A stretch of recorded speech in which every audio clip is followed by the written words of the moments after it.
horta waxa weeyaan nabad oo wax lagu furo waxaana wanaaga Afrika waxa daashaday dagaalo sokeeye iyo colaado aan waxba ku fadhiyin marka isku soo dhawaanshaha Eritrea iyo Ethiopia isku soo dhawaadeen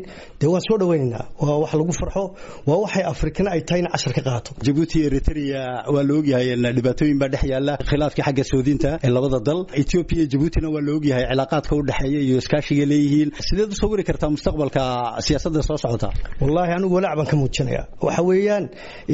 Eritrea horta markii la heshiiyay si adag waxaan ku xasuusinaya arbadano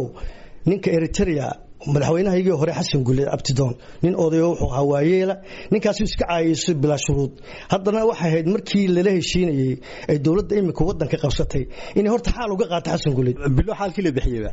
umaleyn maayo way hadii la bixiyay way wanaagsantahay laakiin waxaan aaminsanaa wax xal si bila shuruud loo heshiiyay waxaana loogu abaal guday in la soo weeraro oo wadankeegi bar la haysto marka waxaan leeyahay Ethiopia cilaaqaadkii aynu lahayn iyo walaaltinimadii ha ka dhabayso waa inaan Djibouti dusheeda aan lagu heshin oo Djibouti aan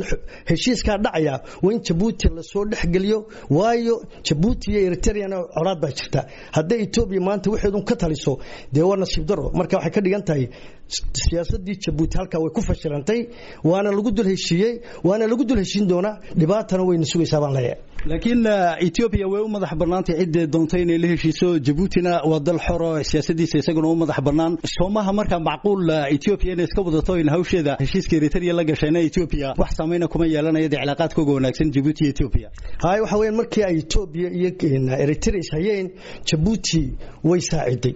waxa weeyaan Djibouti way u baahnayd way saaciday boorkeedii bay u furtay waxay tustayna diyaar u la tahay marka ma ahayn loogu abaal gulo Djibouti in dusheeda lagu heshiyo maanta waxaan leeyahay Ethiopia isbedelka ay wado waa in Djibouti ay soo gaadho oo Djibouti ay ka faa'iideysto laakiin ma ahayn Djibouti lagu takooro oo meel geed lagu xidho waxa weeyaan nasiib darro haday dhacdo waxaan u soo jeedinayaa dawladda Djiboutina in hadii ay tashaacdo in u baaqdo macaaradka la isu keeno loo wada fariiso laga tashado way adag bayna sugaya mid kalena waa la suran karaa jaamac ra'iisul wasaaraha Ethiopia waa kan iminka la heshiiyay Eritrea ee nabad way dhacday kolka ra'iisul wasaaraha Ethiopia wuu isxil saari karaa maadaama uu isagu Eritrea la heshiiyay inuu markii dhexdhexaadiyo Djibouti iyo Eritrea taasna miyaanahan wax miiska dul yaala waa wanaagsan tahay waana rajaynaynaa waana waxa tahay talaabada ay tahay ra'iisul wasaaruhu inuu qaado hadduu doonayo inuu u abaal gudo Djibouti abaal